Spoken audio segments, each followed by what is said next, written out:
Le Tchad a de multiples défis à relever pour son développement, en particulier dans le domaine de la santé publique, étant donné que le taux de mortalité infantile et maternelle reste élevé, l'espérance de vie, quant à elle, n'est pas meilleure.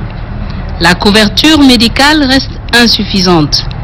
La population est soumise à une forte mobilité vers des dispensaires et hôpitaux des pays limitrophes tels que le Soudan et le Cameroun pour pouvoir accéder ne fût-ce qu'au minimum de soins de santé de base en dépit de l'existence de quelques infrastructures médicales.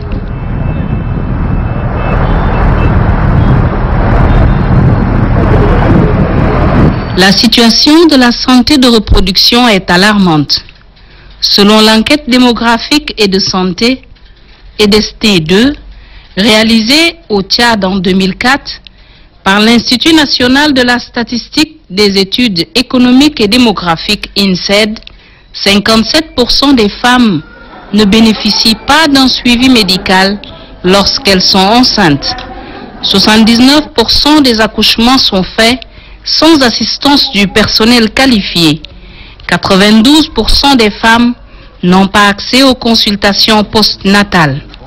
À ces chiffres peu élogieux, il faut ajouter un taux de prévalence de la contraception qui est faible, 1,6%, un taux de mortalité néonatale de 39 pour 1000 naissances et une mortalité maternelle de 1084 décès pour 100 000 naissances, qui est le deuxième le plus élevé au monde derrière l'Afghanistan avec ses 1400 décès pour 100 000.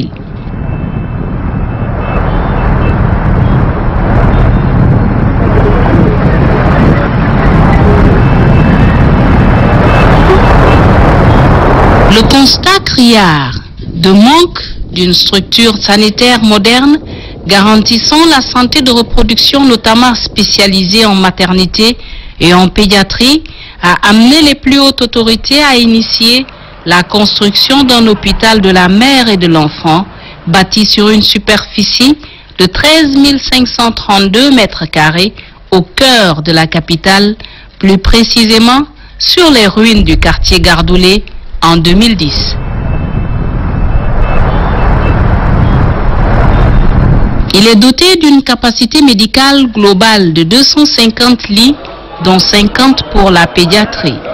Le complexe hospitalier comprend plusieurs services dont, entre autres, la gynécologie, la pédiatrie, le biomédical, le laboratoire, ses soins externes et pôles d'hospitalisation. Cette structure dispose également des plateaux médico-techniques de pointe ainsi qu'un pôle logistique. Le coût global de construction et d'équipement est de 19 milliards de francs CFA financés sur le fonds propre de l'État tchadien. L'hôpital de la mère et de l'enfant est inauguré le 28 novembre 2010 par le chef de l'État Idriss Déby Itno. Étant l'unique structure sanitaire spécialisée en maternité et pédiatrie, l'hôpital de la mère et de l'enfant de N'Djamena est submergé par l'affluence des malades venus de l'arrière-pays et des pays voisins. Certes, l'hôpital mère et enfant contribue à l'amélioration des conditions de soins de santé en matière de la santé de reproduction et à la réduction de la mortalité maternelle, néonatale et infantile au Tchad.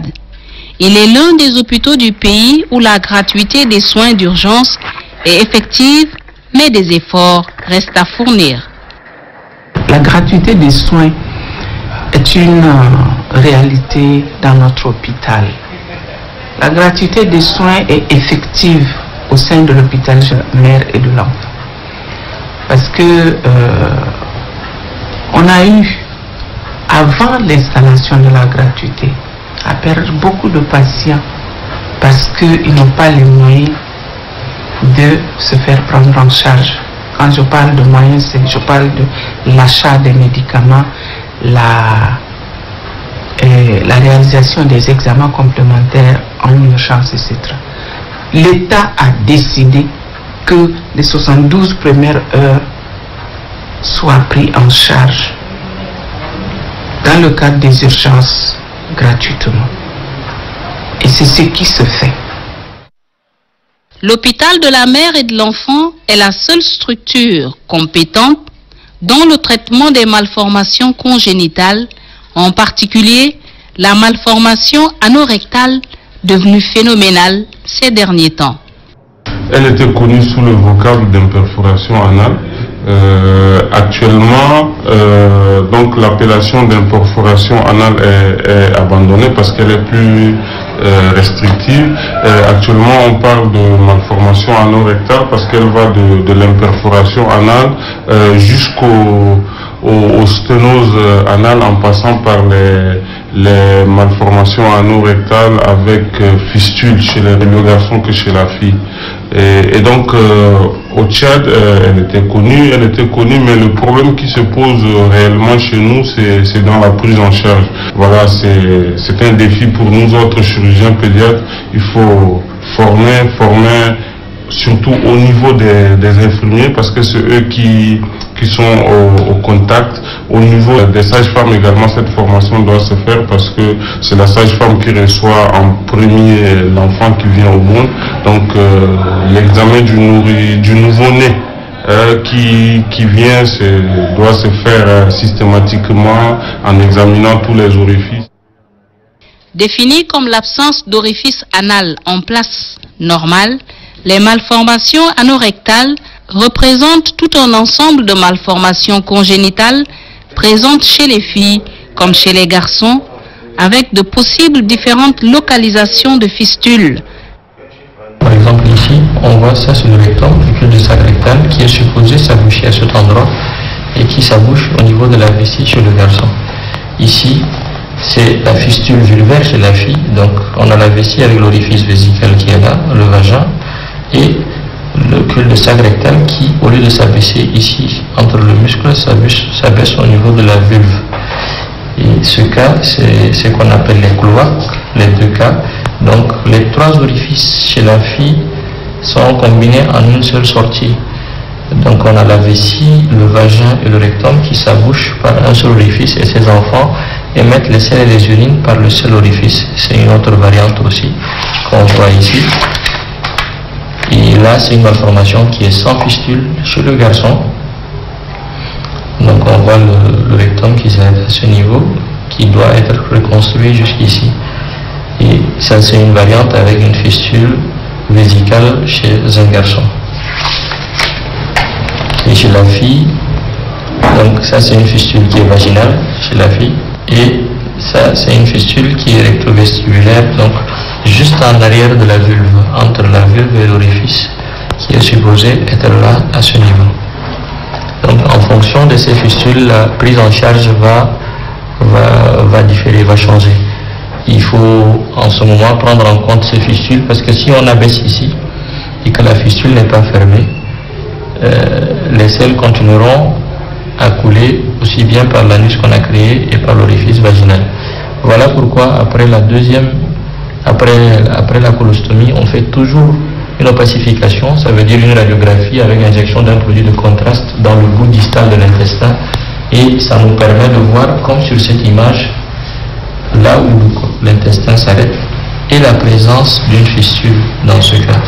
Donc cette radiographie, on l'exige chez tous les patients pour éviter de passer à côté d'une éventuelle fistule. بالنسبة لهذا التشوه قد يكون أيضا جزء من تشوهات خلقية أخرى لا تضم المستقيم والشرج، وهي نسميها باللغة الإنجليزية اختصارا فاكتر، اللي هي مجموعة تشوهات خلقية، تشوه خلقي في العمود الفقري، تشوه خلقي في القناة البولية، الجهاز البولي، تشوه خلقي في الأطراف بالذات في عظمة الزن، وهناك أيضا تشوهات أخرى في القلب. فيجب خلال تشخيص هذه التشوهات أو عند تشخيص العيب الخلقي اللي هو في فتحة الشرج المنغلقة أو تشوهات المستقيم والخلقية للمستقيم والشرج أن نبحث عن التشوهات الخلقية الأخرى. L'hôpital mère et enfant fait un travail de titan pour pallier aux malformations anorectales chez les nouveau-nés. Il n'y a pas d'études spécifiques faites encore dans le service, mais pour vous donner une idée, l'incidence des malformations est estimée à peu près 7% des malades que nous traitons dans le service. Les malformations anorectales, c'est environ la moitié de ces, voire même plus, de ces malformations. Et pour vous donner une idée, c'est à peu près 1000 malades, 1500 malades hospitalisés par année sur lesquels il faut prendre à peu près 5% 4 à 5% de malformations anorectales. En général, dans les autres pays, dans la littérature, on trouve une incidence de 4 à 5 enfants atteints de malformations anorectales pour 1000 naissances vivantes. Chaque semaine, nous avons au moins 2 patients que nous admettons aux urgences avec une malformation anorectale que nous prenons en charge. Donc si on prend en gros, c'est 2 fois 52, c'est à peu près 100 malades par an que nous soignons à l'hôpital pour malformation anorectale. Ce fut le cas de cette petite fille d'1 an et demi, parmi tant d'autres, née sans anus au village Maïbo, situé à 150 km de Mondou, et évacuée à cet effet à l'hôpital de la mère et de l'enfant en vue du rétablissement de l'organe manquant. Comment a-t-elle survécu pendant 17 mois sans faire l'aisselle? Ne mange-t-elle pas? En effet, cette fillette revient de loin. Chaque défécation est un supplice car faute de la voie normale, l'aisselle se ferait un étroit chemin par le vagin. Cela joue en défaveur de l'alimentation.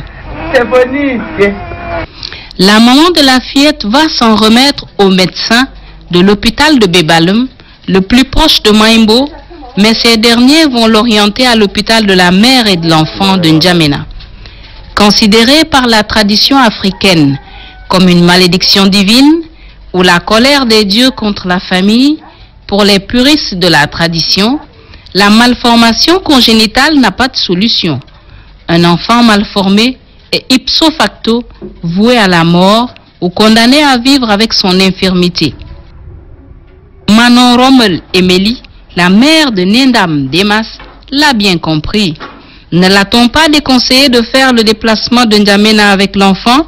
Ce serait une perte inutile de temps et d'argent, dit-on.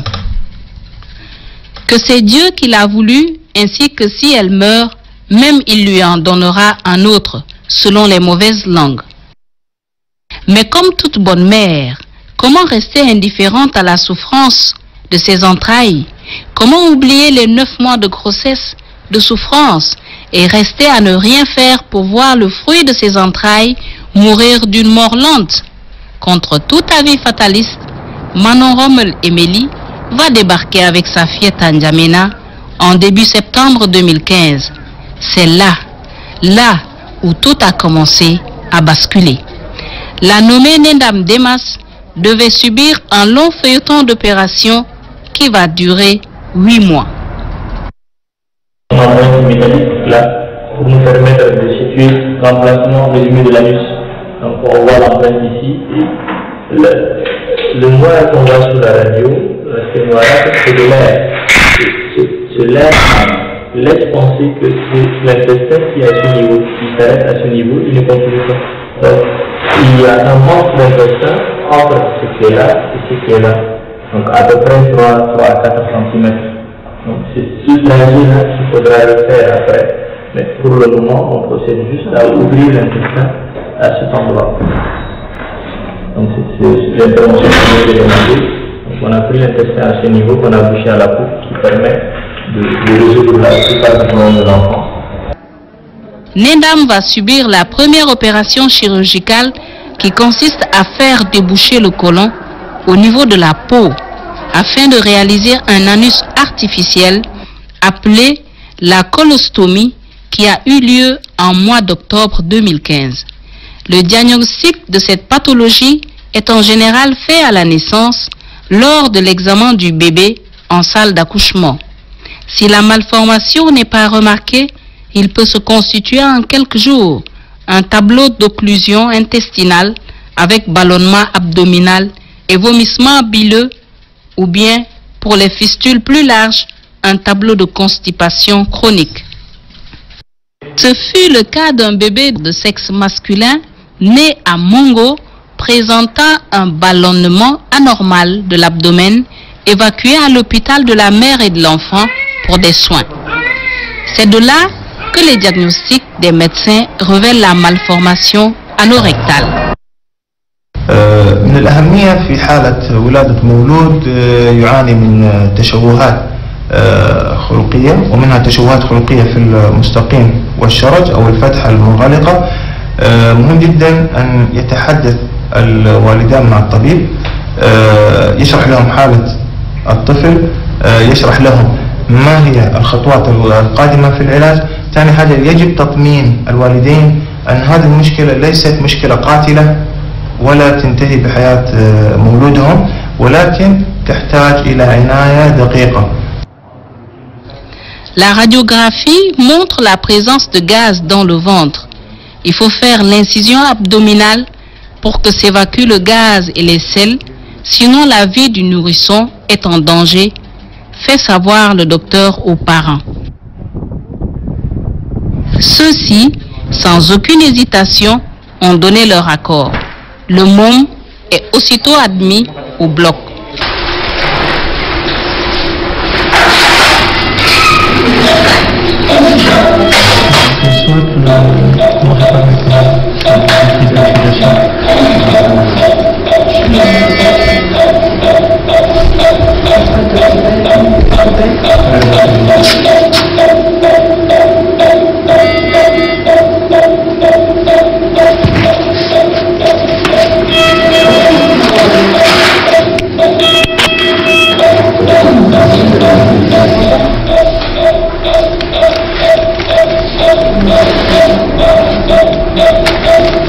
Quand on appuie, on voit très bien le gaz et les selles qui sortent, et ça permet déjà de déballonner le ventre de l'enfant et il pourra déjà mieux respirer. On utilise des couches spéciales pour ça, et quand on n'a pas de couches, on met des couches ordinaires. Ce qu'on appelle une colostomie iliaque gauche, c'est un anus artificiel qui lui permettra de faire les selles et les gaz et de s'alimenter normalement le premier mois de sa vie. On reviendra vers l'âge de 3 à 4 mois pour lui ramener l'anus, pour lui créer un néo-anus. Et après cicatrisation de ce néo-anus, on reviendra pour fermer cet anus artificiel qu'on vient de créer. Donc c'est le gros intestin qu'on accouche à la peau directement. C'est une intervention qui dure en moyenne entre 15 et 30 minutes, qui est moins lourde, qui ne nécessite pas une grosse anesthésie et qui permet de régler le problème de l'urgence. Au sortir du bloc, l'enfant est conduit au service de néonatologie où il sera soumis aux soins intensifs. C'est un service qui s'occupe des nouveau-nés de J0 jusqu'à 28 jours qui souffrent d'une pathologie, quel que soit l'état, la prématurité, succession d'infections néonatales et certaines malformations. Voilà, c'est pourquoi celui-là, il est admis pour une malformation du nom imperforation anale. C'est-à-dire l'enfant est né et il n'a pas l'orifice anal. Donc il n'a pas la possibilité de faire le sel par l'orifice anal. Voilà, c'est pourquoi ils ont pris au bloc pour l'opérer. Maintenant là, il est sur table chauffante. La table chauffante, c'est un appareil qui permet de réchauffer un nouveau-né. À l'arrivée, il était venu avec un hypothermie, c'est-à-dire la température est trop basse. Donc il faut le mettre sur table chauffante pour le chauffer et continuer ses soins. Donc l'enfant devrait prendre les antibiotiques et plus la soluté de sérum glucosé 10% qui est comme son repas. Parce qu'il ne peut pas s'alimenter encore, donc on a placé le G10. Donc il va rester ici pendant X temps, peut-être 3, 4, 5 jours de la réanimation. Et après la réanimation, on va le transférer dans le service de la néonatologie. Ce nourrisson vient de subir la première des 3 opérations auxquelles il sera soumis. Et cela prendra le temps que cela doit prendre selon l'état de sa santé et de sa croissance. Il faut savoir qu'il y a plusieurs techniques chirurgicales qui ont été décrites pour la prise en charge de ces malformations et la réalisation de ces techniques varie selon les écoles, selon les habitudes du chirurgien, selon le milieu où on travaille. Nous, on fait selon les normes et en fonction de nos conditions de travail. Et ce qui fait que nous, on programme déjà d'emblée 3 interventions. 3 interventions, pourquoi? La première intervention, c'est des enfants qui sont reçus en période néonatale ou bien dans les premiers mois de vie, qui viennent dans un état qui n'est pas très bon, déshydraté, avec un ballonnement abdominal et la plupart du temps un syndrome infectieux. Et en ce moment, on procède à une simple intervention de colostomie qui consiste à dériver les selles au niveau du gros intestin sur la paroi abdominale. C'est une intervention qui est assez pratique, assez simple et qui ne nécessite pas une grosse anesthésie ni un temps chirurgical qui est trop long avec des suites opératoires qui sont plus simples. Et ça permet à l'enfant de reprendre l'alimentation, de prendre du poids et on reprogramme ensuite pour la deuxième intervention. La deuxième intervention, c'est la cure de la malformation rectale proprement dite et cette cure dépendra du niveau où l'intestin s'est arrêté dans sa progression. Et c'est une chirurgie qui est assez lourde, qui est assez compliquée, je l'avoue. C'est pourquoi il faut avoir une formation vraiment spécialisée pour pouvoir la faire. Donc, quand nous faisons cette intervention, l'avantage que la colostomie nous offre en ce moment, c'est que la chirurgie qu'on a fait au niveau périnéal est protégée et à l'abri de sel. Donc, on n'a pas de sel sur la plaie, ce qui fait qu'on a une cicatrisation qui se fait de façon naturelle et on obtient un anus de qualité assez satisfaisant. Et ensuite, après avoir obtenu une cicatrisation du néo-anus, on procède à un rétablissement de la continuité digestive, c'est-à-dire on referme la colostomie qu'on a créée au niveau de la paroi abdominale en remettant l'intestin bout à bout. Et en ce moment, on arrive aux 3 étapes chirurgicales qui consistent à créer un nouvel anus.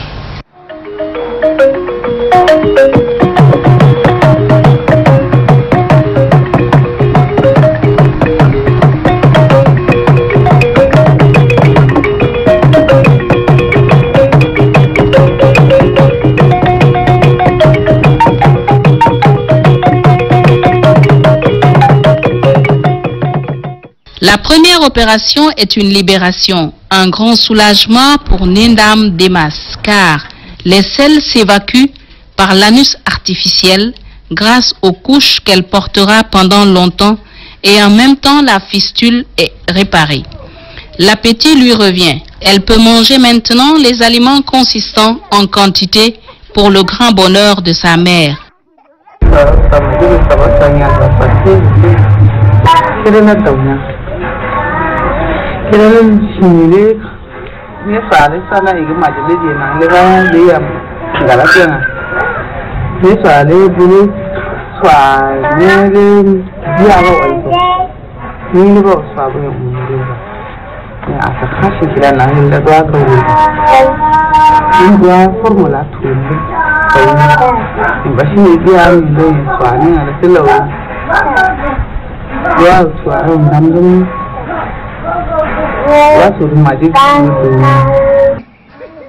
L'enfant se porte de mieux en mieux. Elle peut s'amuser avec les autres. Elle semble être épanouie. Au terme de 2 mois, l'enfant est ramené pour la deuxième étape de l'opération qui consiste à perforer l'anus. C'est une opération très délicate, mais Nendam l'a passée avec succès le 28 décembre 2015. Après 2 semaines d'hospitalisation, l'enfant et sa mère sont autorisés à rentrer. Cependant, sa maman doit l'amener une fois chaque semaine pour la dilatation de l'anus artificiel. Le fait de créer un nouvel orifice là où ça n'existe pas, donc pendant tout le développement de l'enfant, de la période embryonnaire jusqu'à sa naissance, cet orifice n'existe pas. Et le fait de le créer ne nous garantit pas qu'il va rester en place. Donc l'organisme a tendance à revenir à sa position initiale. Et en ce moment, nous on procède par des séries de dilatations. Juste quand on finit la chirurgie de l'abaissement, après une semaine, et qu'on commence à avoir une cicatrisation, on procède par des dilatations avec des bougies. Les bougies, c'est de métal tubulaire à bout mousse, et on procède à maintenir l'orifice ouvert. Donc le calibre qu'on utilise de bougie, c'est en fonction de l'âge de l'enfant. Et d'habitude, chez les nourrissons de 2-3 mois, on s'arrête à peu près à la bougie 14 qui correspond à l'anus d'un enfant de cet âge. 3 mois après la deuxième opération, le temps imparti pour la cicatrisation complète de l'anus créé, Nendam doit subir l'ultime et dernière opération consistant à connecter l'intestin à l'anus. C'est une opération difficile et plus que délicate qui a mobilisé ce matin du 17 mars 2015 tout le staff de médecins pédiatres.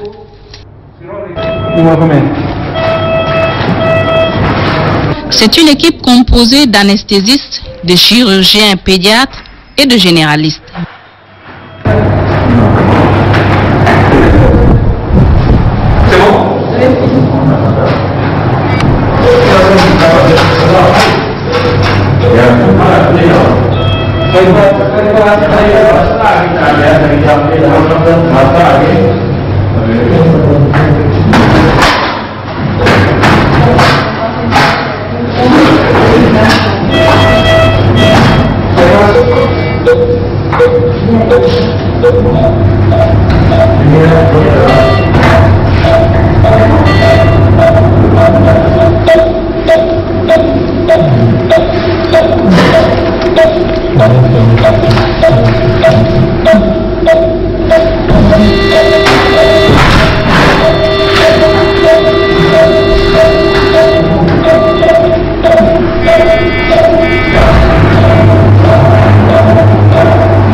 Attentionnés, concentrés, tel un silence d'église, les chirurgiens s'appliquent avec une dextérité sans pareille pour rétablir l'anus et refermer l'ouverture, c'est-à-dire l'anus artificiel.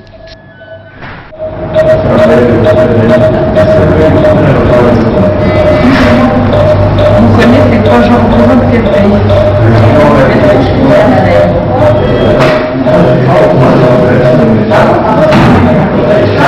Moi je m'en méfie. C'est le problème.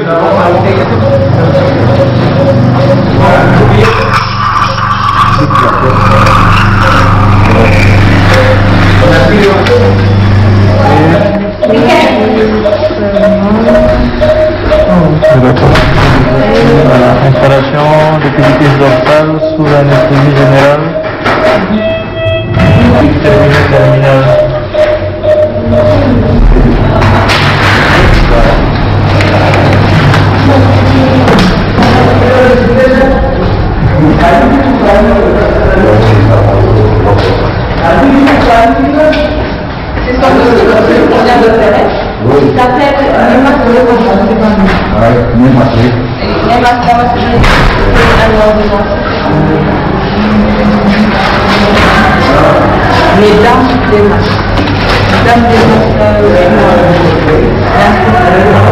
Oui, oui, je viens.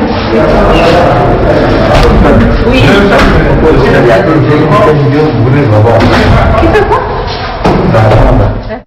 Cette opération, qui a duré 3 heures de temps, est réalisée avec succès.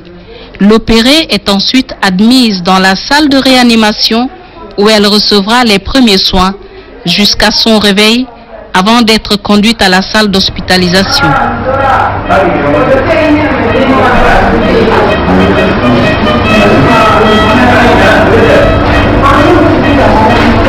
C'est dans cette salle que la maman, très émue, aura l'accès à son enfant.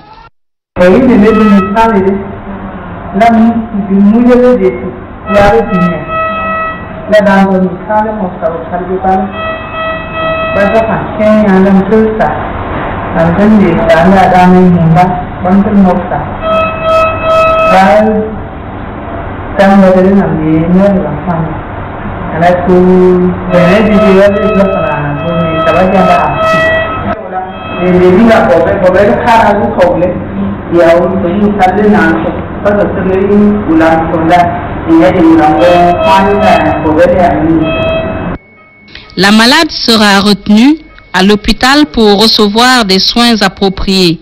Elle ne sera libérée qu'au bout de 2 semaines. Cependant, sa maman doit l'amener une fois par semaine pour le pansement jusqu'à ce que la plaie soit complètement guérie.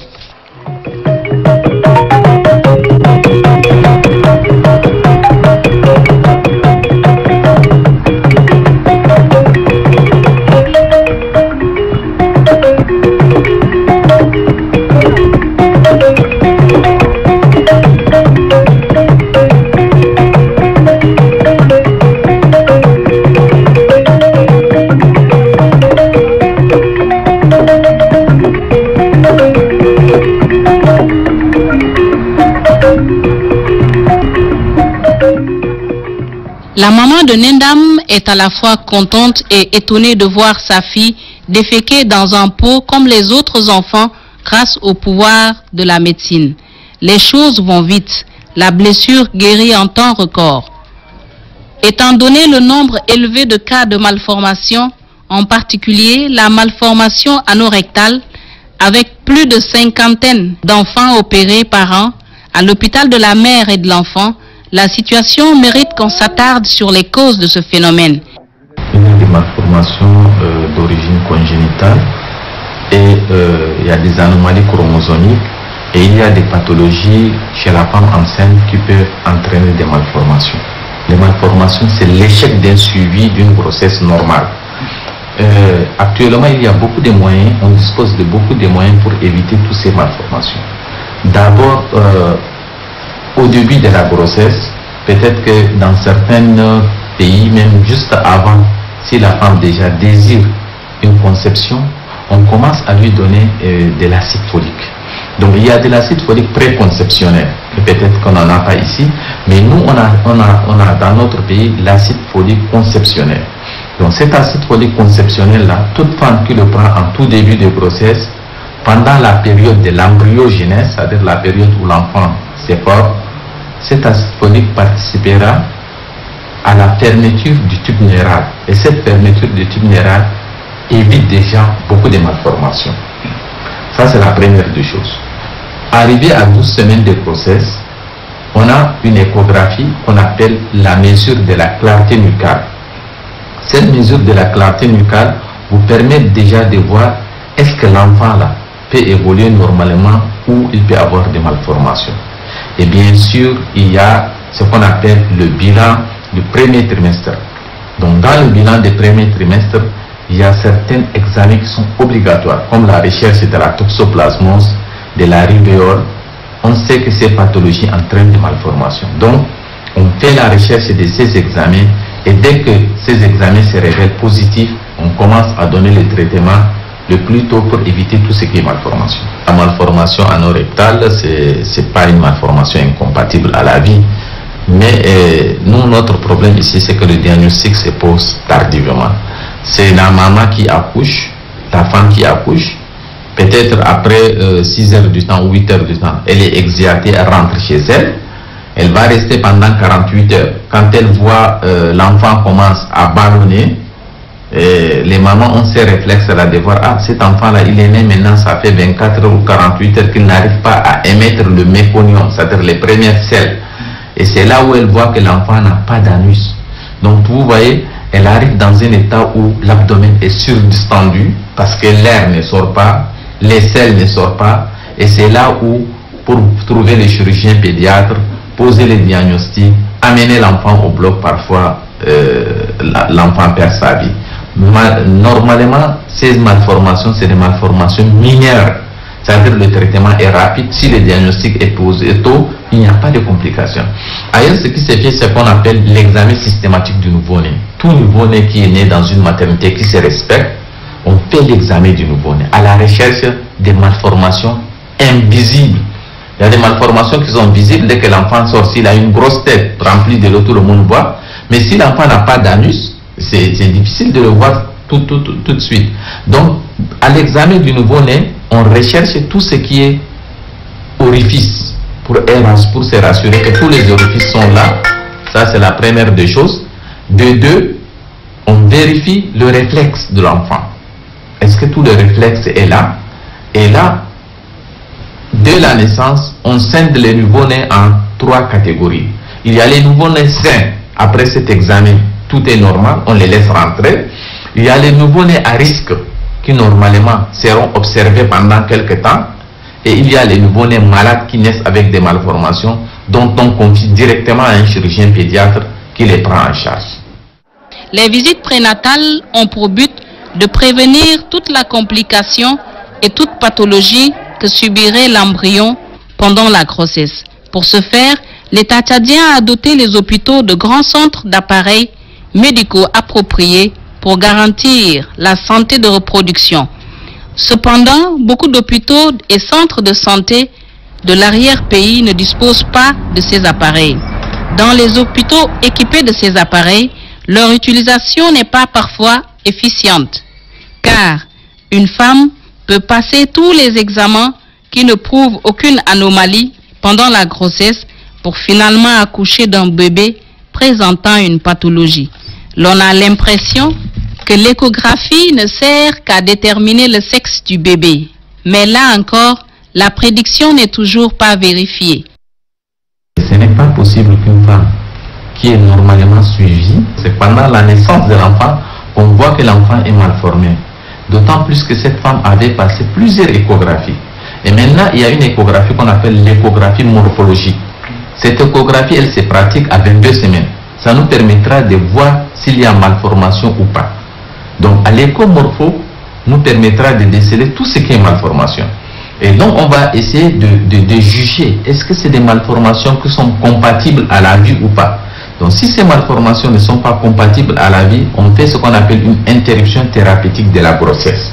Mais si ces malformations sont compatibles à la vie, c'est-à-dire que l'enfant peut vivre avec ça, on laisse évoluer la grossesse, la femme peut accoucher en sachant que déjà en avance qu'elle sait que l'enfant a tel type de malformation.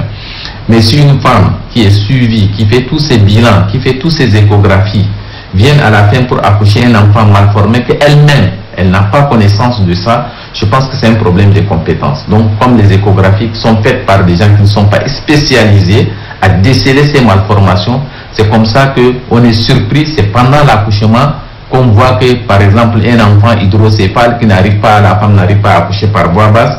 En salle de naissance, nous, parfois, on décide de faire une échographie de présentation et on remarque qu'on se retrouve avec un bip qui est supérieur à le périmètre, le bip pariétal, qui est excessif et que la femme là ne peut pas accoucher par voie basse. Donc, vous voyez d'abord, cette dame-là, elle sera opérée parce que l'enfant a une grosse tête remplie de l'eau, en termes, pour que vous compreniez, et qui ne peut pas sortir par voie basse. Donc, on est obligé de faire une intervention. Vous voyez donc, la femme, elle va bénéficier gratuitement d'une césarienne. Et de deux, elle va faire un enfant mal formé qui ne peut pas vivre encore. Donc vous voyez, c'est vraiment ennuyant. D'où l'importance de l'échographie morphologique à 22 semaines pour déceler les malformations. Alors, moi je pense que les matériels, on a jusque les échographes 3D, c'est-à-dire l'échographie à 3 dimensions.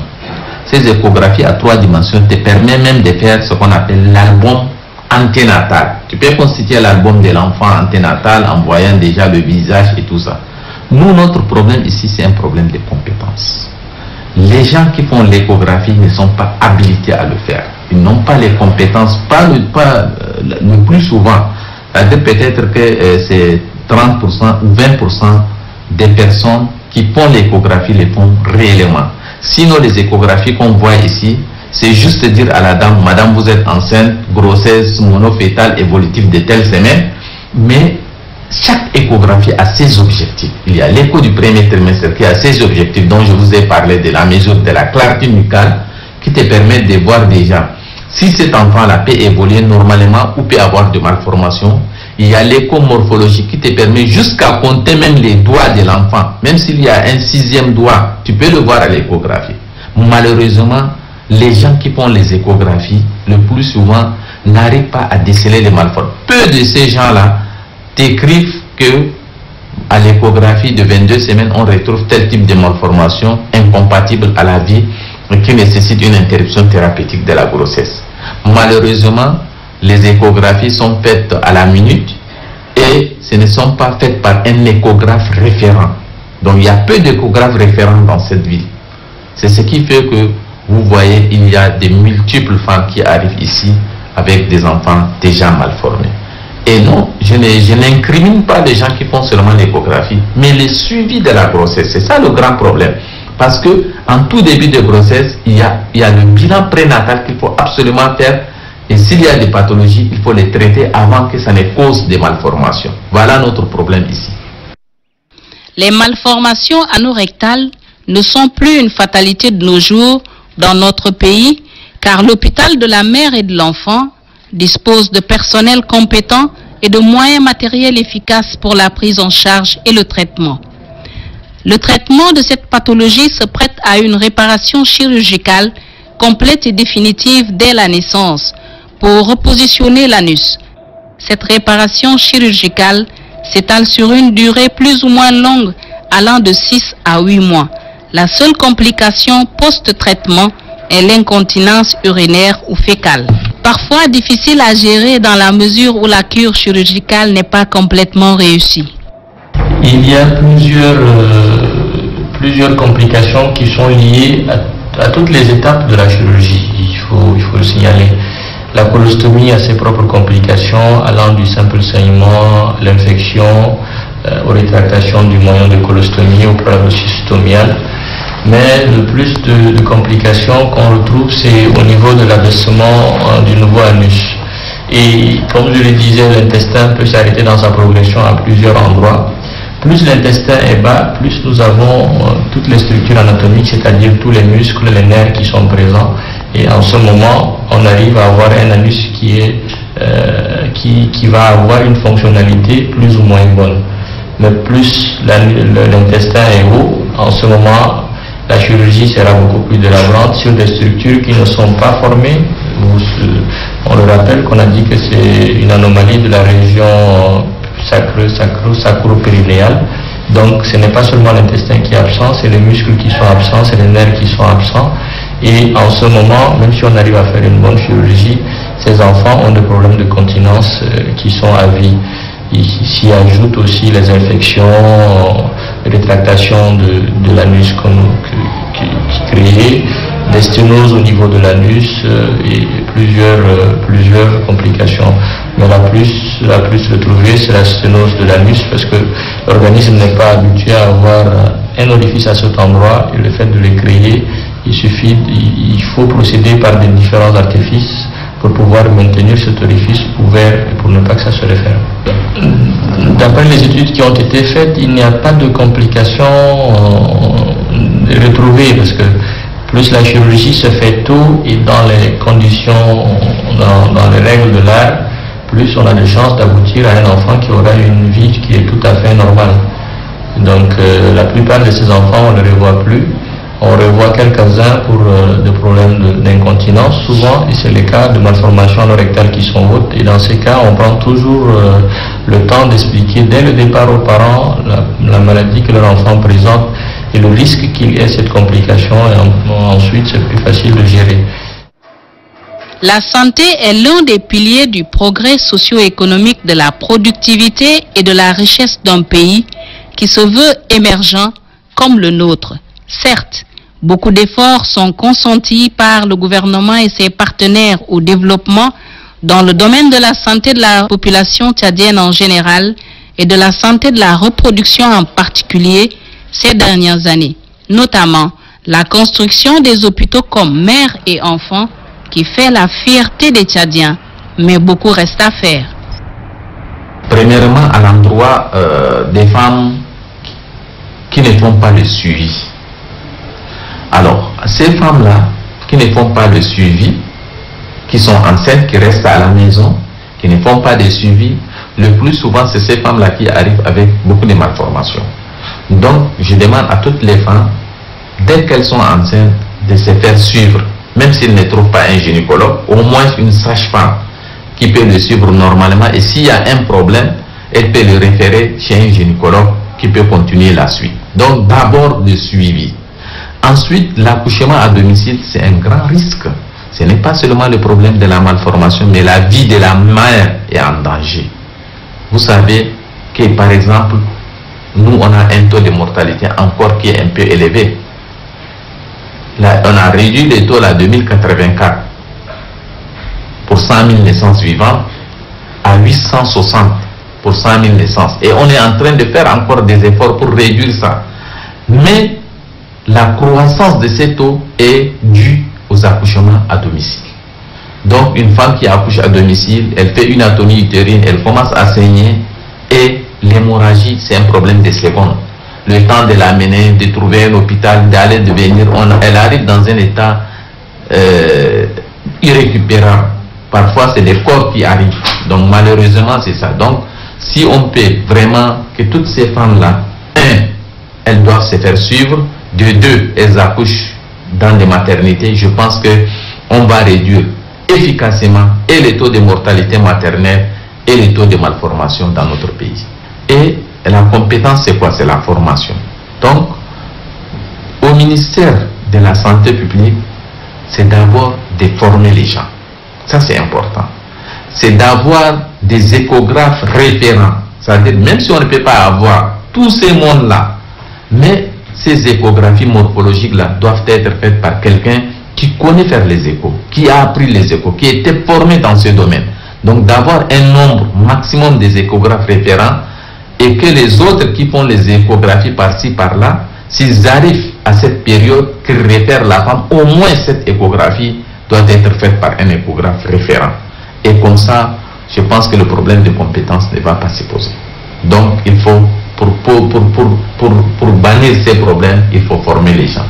Et la médecine, c'est comme un antivirus. La mise à jour est très importante. Même quelqu'un qui est bien formé, s'il vient, il travaille et qu'il n'a pas de formation et qu'il n'assiste pas à des séminaires, les choses changent du jour au jour. Et je pense que la plupart des gens sont déconnectés déjà du système. Parce que plus on fait des congrès, meilleur on est outillé.